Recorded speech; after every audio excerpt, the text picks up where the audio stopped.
Oh my God, Ronaldo is going to be offered to any team in media. You get, we have a report coming in from a journalist having close to 300 followers on Twitter saying that Jorge Mendes has offered Ronaldo to Arsenal in there for you. Yesterday we talked about Milinkovic-Savic, and today we've just gotten in a story that the bid of Milinkovic-Savic has been rejected by Lazio. Arsenal pushing so much to get this player onto their ladder into there because they will believe that he's going to be an improvement into their midfield in there for you. We are talking Gabriel Jesus. They are in Germany right now, and we expect lots of things from there. But there is a journalist known as Sam Dean. He really has lots of things to say about this lad who goes by names of Gabriel Jesus, and he's hailing Arsenal in there of how they are doing their business. We are talking, there is a young lad in there, Belgian, and Arsenal is in a battle for him with Leeds in there for you. Leeds is looking at him as a replacement for Raphinha, but Arsenal also want to go in for this wonderkid who is Belgian in there for you. Most of these stories and others we've not talked about are really going to be back, are really going to be included into this episode. Just do one thing: smash the like button, sit onto your phone, your tablet, or laptop, or smart TV, and watch as we really bring you this news in here for you. I go by the names of Rokani David.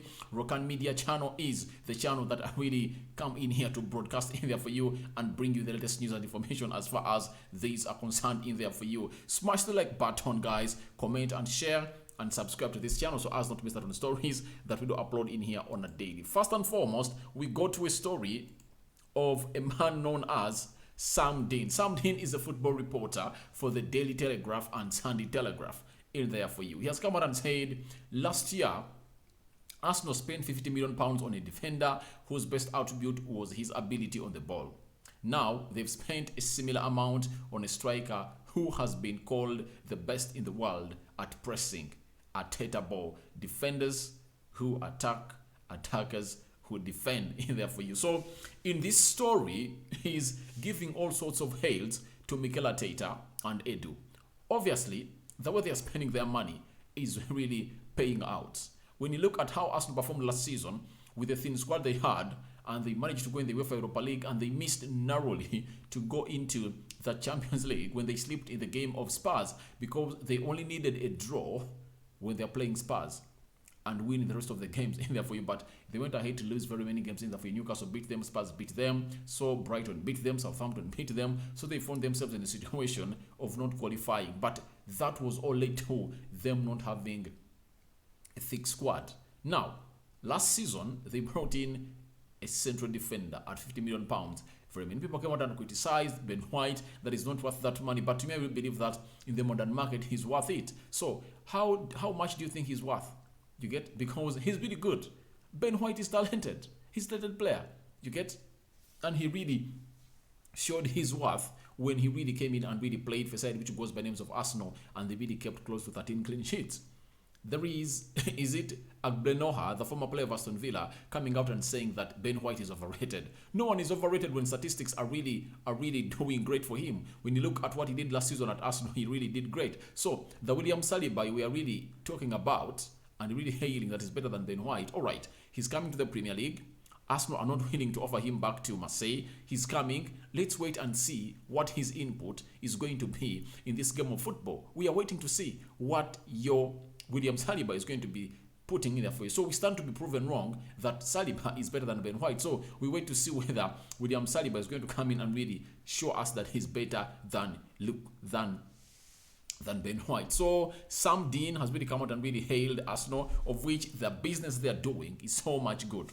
I really like it, and I admire how Arsenal is doing its job in there. I don't support Arsenal in there for you, but my objectivity into this game of football allows me to give that hail or throw that praise to Mikel Arteta and Edu. The way they are doing their signings, you see to it that last season they needed a central defender, and they got him as a priority.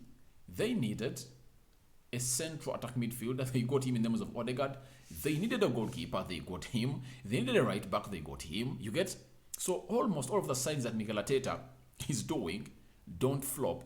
That's one thing I really like about him, because when you sign 6 players, and out of the 6, 4 really live up to the expectations and they perform and impress the fans and the team, then you've gotten a very good, successful transfer. But for Mikel Arteta, almost his transfers are all legit and they're all working out. The only one that never worked out was that of Willian. Someone will whisper to me, Rokani, why don't you talk about Nuno Tavares that is a flop? I don't admit Nuno Tavares is a flop. He's really a player who needs to learn more on his positional sense, the way he really passes that ball. Because when you look at that goal that really Arsenal scored again, that Liverpool scored against Arsenal, that was risky passing. That was risky passing. The same goal that Arsenal considered against Manchester United, that second goal that Ronaldo hit against Arsenal, that was risky passing. Total risky passing. You get? So in games like these, you don't expect such things to come in through and happen. You get? So he just needs to be really coached. And I think with proper coaching, he will really turn into a better and proper player at a side which goes by the names of Arsenal. So that is Sam Dean coming out and hailing Mikel Arteta and saying that Gabriel Jesus, one of the best strikers and best pressing strikers, is now at Arsenal. Because Arsenal, obviously, we are lacking a striker. They're waiting for Vlahovic in January, but they failed to get him. Though Vlahovic came out and said that Arsenal, we are not interested in him, and his agent never held talks with Arsenal. Meaning that if at all Arsenal were really in talks with him, they would have really gotten him. So that goes back to as a sword to pinch or to pierce Mikel Arteta and Edu, meaning that they're just fooling the players, the supporters of Arsenal. They had 100% decided that we are not going to bring in any player in January. All the players we're bringing in are really going to be summer coming in. So that is a man who goes by the names of Sam Dean, hailing Arsenal, of which I also agree with him. Now, there is a player known as Charles de Ketelaere. You get? That is a player, very young. I'm trying really to let you know about what he is.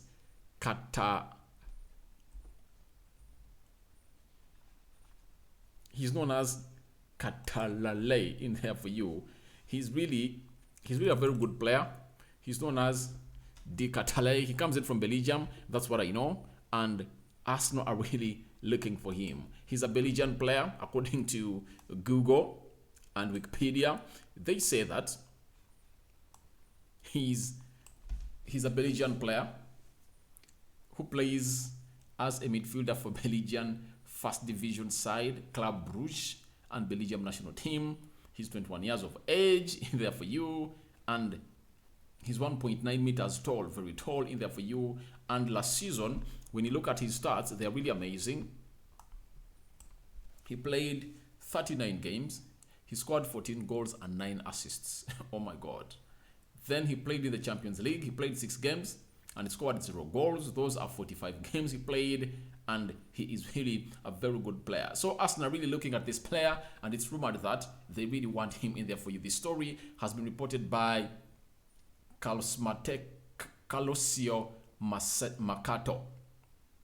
Calcio Mercato is one of those journalists that is really credible, according to me, and I really like him because he's having close to 105,000 followers on Twitter. What else really gets you all those followers? We're not really credible. That means he would have broken one deal that really brought on in there for you. He went ahead to say that Arsenal have entered the chase for Charles de Ketelaere, joining several other clubs. CDK is very versatile.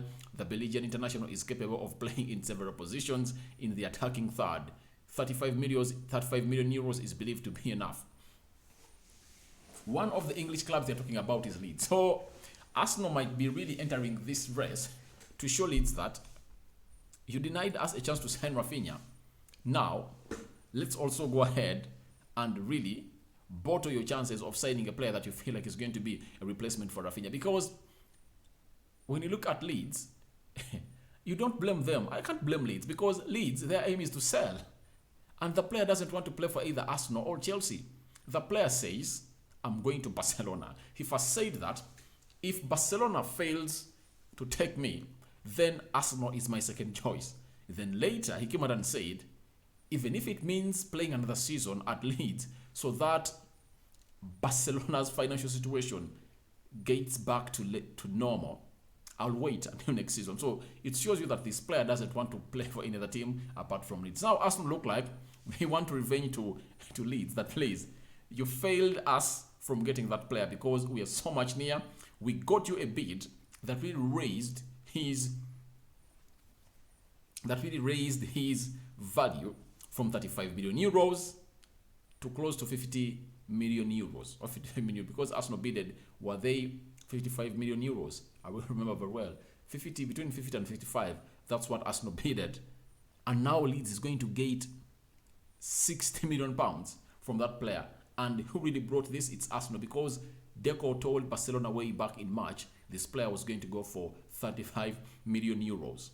When Arsenal came in, the price fluctuated and it really led to a high.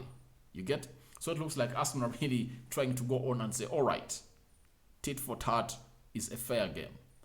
You played us that card, we are also bringing the same card to play it on you. So we wait and see what's really going to happen in between Arsenal and the side which goes by the name Leeds in there for you.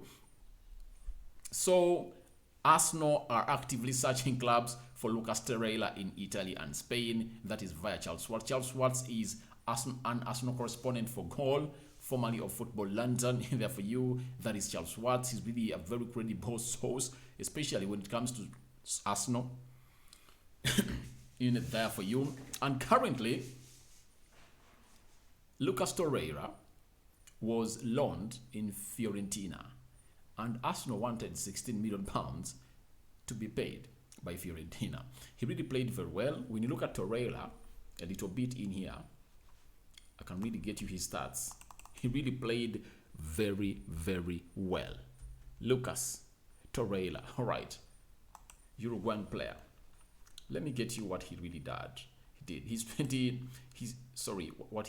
26 years of age. He played, Lucas Torreira played 31 Serie A games. He scored 5 goals with an assist in there for you. And his hit map is out of this world. So he really showed them that, please, I'm a good player and you can retain me. But Fiorentina is telling Arsenal you're overvaluing the player. The evaluation is not realistic. We are getting you close to 6 or 7 million pounds.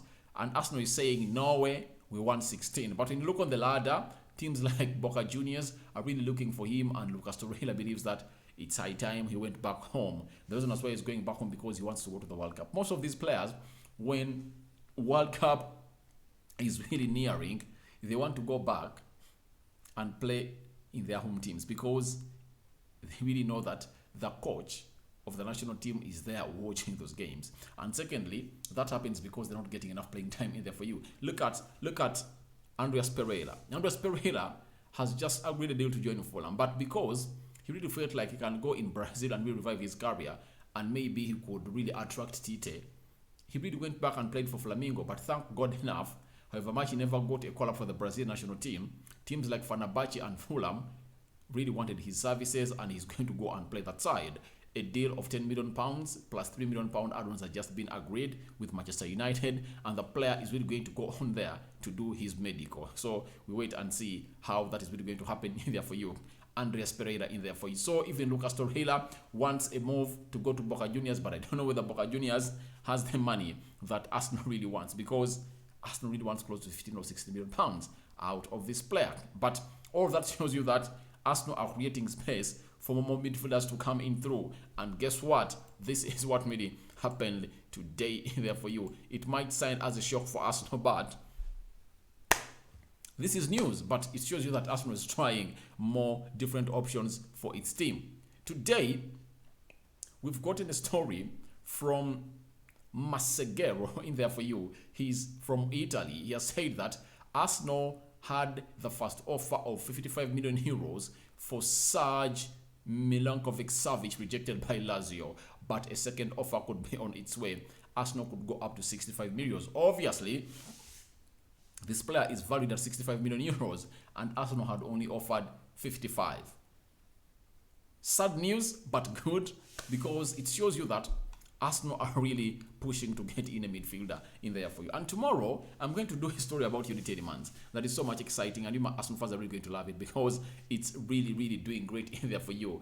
And you guys are really showing me lots of love on my channel. So thank you guys for really showing me this love. And I have nothing to do for you apart from really bringing you the news, because the story that I've just done in 4 hours, it has climaxed 3,000 views. It's all about you. It's all because of you. It's happening because of you guys. So thank you very much in there for you. So as things stand right now,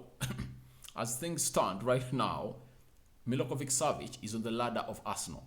We talked about his attributes at Arsenal that he's bringing. To me, he's a complete player. He's a complete midfielder, central midfielder. When you want him to sit back, he will sit back. When you want him to dedicate the play, he will. When you want him to play as a box-to-box midfielder, he can. When you want him to play as a central attacking midfielder, to simplify it for you, where Odegaard plays, he can come and play in there. He can come and play in there very well. He's a towering man. He's tall. His physicality is not questionable. You get, he is everything that Arsenal would want in the midfield, alongside Thomas Partey and Martin Odegaard, as Mikel Arteta plans to go back to his system of 4-3-3 because he believes playing with 3 midfielders and 3 forwards. With the presence of Gabriel Jesus, you expect Arsenal to be so much deadly if at all they get in Milinkovic-Savic in that midfield with Thomas Partey and Odegaard. The creativity is going to be immense. You get? With the likes of Fabio Vieira waiting on the bench or sometimes starting in there for you, it's really going to be a very different Arsenal altogether. Guys, I don't support Arsenal, but I'm afraid of it. I'm afraid of it because last season, they looked so much good and they had not yet made serious reinforcements. Now they've added in a player who can come in and get them 20 goals a season in the names of Gabriel Jesus. That was lacking. But they now have it. Now, in the midfield, if at all they really add on a player who goes by the name of Milinkovic-Savic, who is also good at scoring goals, because last season I told you, when you look at Savic, when you look at his stats last season, this gentleman went and played 37 games and he scored 11 goals. As if that was not enough, he created 11 assists. That means 37 games played, 22 goal involvements. Do you see what are you seeing what I'm saying? Are you seeing what I'm saying, guys? He's a different caliber of player altogether that Arsenal doesn't have. Tell me a player from the central midfield of Arsenal who even got 5 goals. Martin Odegaard got Arsenal how many goals? Were they 4? He scored 4. I remember free kick. I remember... Let me not even guess. Let me search for Odegaard. Because he's the highest scoring midfielder of Arsenal, especially centrally, leave alone the wide forwards. All right. Martin Odegaard had 7 goals. You get? He had 7 goals in 39 games and 4 assists. You get? And 5 assists. 12 goal involvements in 39 games. Milinkovic-Savic had 37 games with 22 goal involvement. So you see that there is a very big gap in between that, a gap of like 9 or 10. So if you have Martin Odegaard, who can really get you more goals this season, because I will believe that Arsenal is really going to be a more strong side, and they're really going to dedicate to go ahead and really do this more because of Gabriel Jesus. He'll go on and do lots of interplays with Martin Odegaard and release him a lot. And Martin Odegaard will get lots of chances and spaces because they now have a centre forward, a typical number 9, who really makes good runs that create space for others. If I told you add in Milinkovic-Savic, you get, even if he comes in at Arsenal and gets them 10 goals and 10 assists, Odegaard gets them 10 goals and like 10 assists. That means Arsenal have added 40 goals in 2 players. You get? Odegaard, 10 goals, 10 assists. Milinkovic-Savic, 10 goals, 10 assists. What an addition to Arsenal that anyone who supports Arsenal would want, and anyone who doesn't support Arsenal wouldn't want. Obviously, I don't want Arsenal to get these players because I know when they get Milinkovic-Savic, they are strengthening their midfield. For we at Manchester United, the reference that we are waiting for, or the minister of the midfield, that is Frankie de Jong, the deal is lagging. It's not happening. If Arsenal go in and get in Sergej Milinkovic-Savic, you guys, the season is going to begin. We are going to be here presenting those games live here, doing live watch-alongs. You'll tell me what Arsenal is going to be. I told people that if Arsenal gets in a central midfielder, a central defender, a centre forward, 4 players, 2 central midfielders, a centre forward, and a central defender. I told people that Arsenal can hit 85 points to 90 points a season. They can. 1, defensive discipline is way up all there. You get?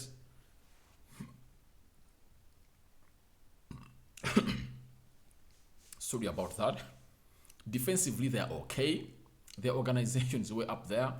And the inclusion of the players they are really bringing. If you bring in Milinkovic-Savic in that midfield with Thomas Partey, you are adding more steel.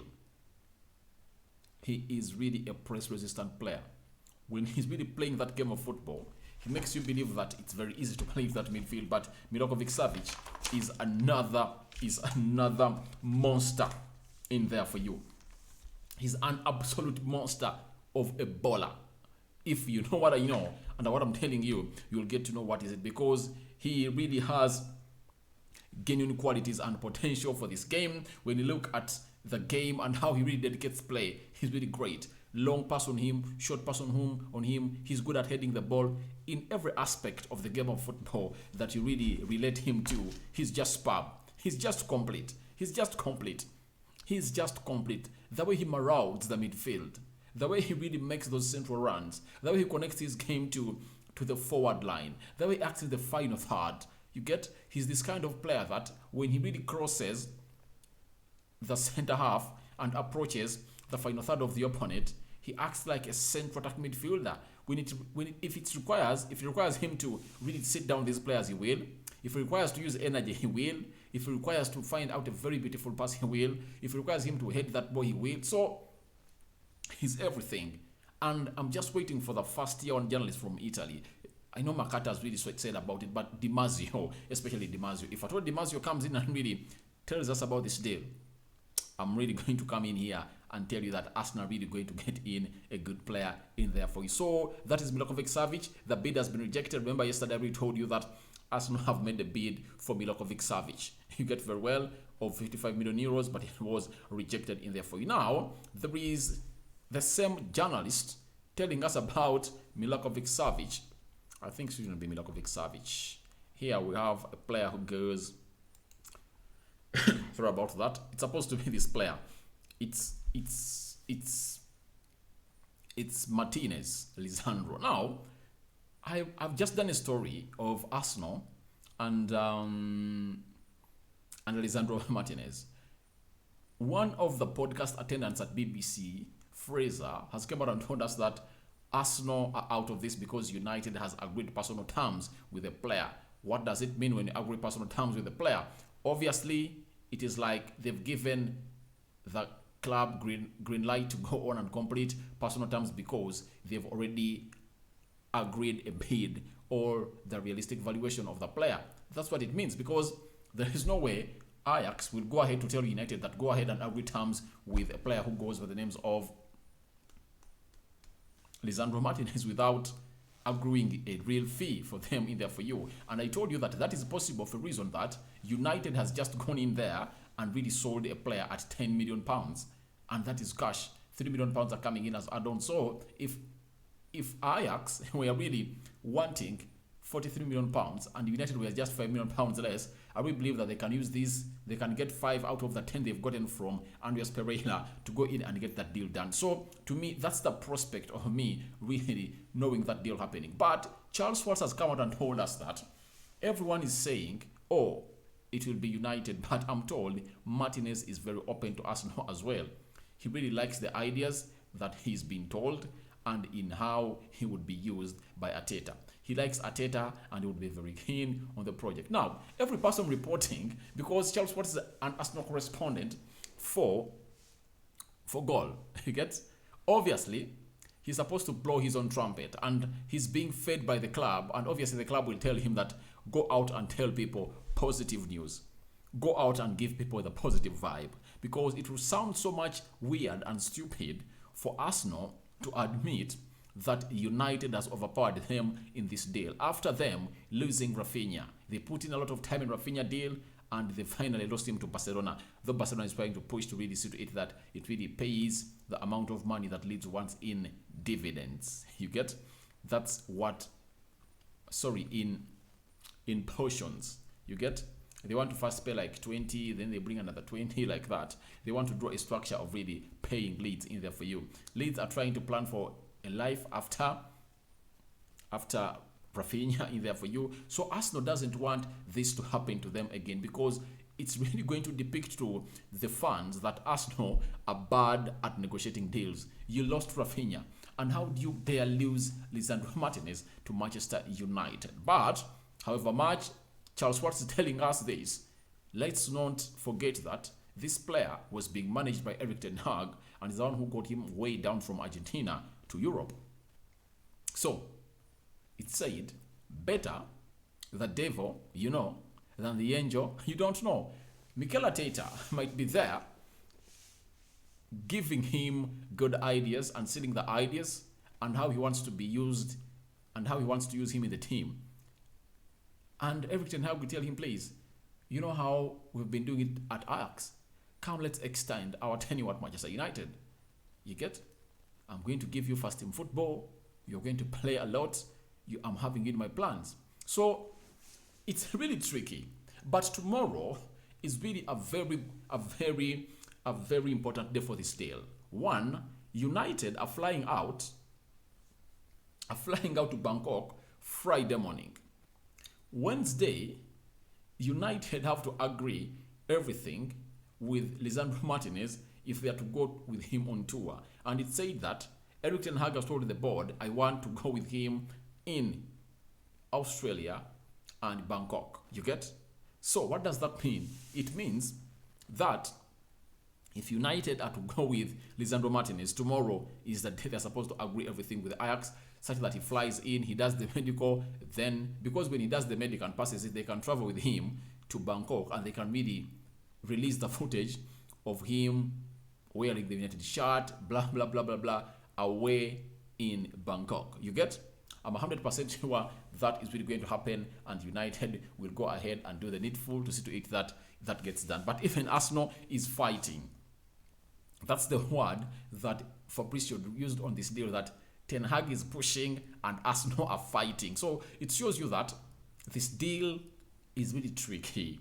I cannot come in here and really let you know that the player is going to Manchester United or Arsenal. Let's wait and see where Here We Go is going to come in from, because I know Fabrizio is so much close to this deal. He can almost touch it. He is the fly on the wall. I think he's talking to the agent of a player who goes by the name of Lisandro Martinez. And let's wait and see what really happens in this deal of Lisandro Martinez and a player and a team which goes by the names of Arsenal and Manchester United. Now, there is this guy. He goes by the names of Okidario.com. 356.4 followers on Instagram. You get?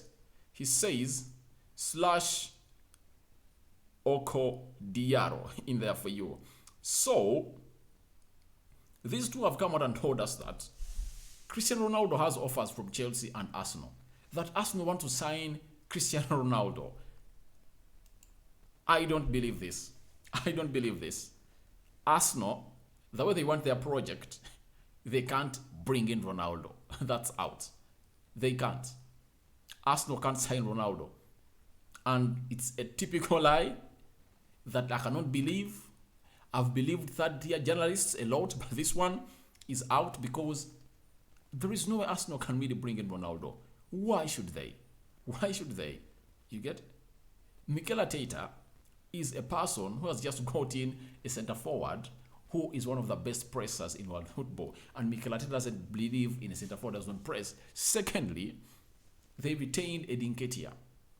You get? Retaining Edin Nketiah means that you now have two centre-forwards. And Edin Nketiah was promised heaven and earth by Mikel Arteta that you're going to go in and play most of my games.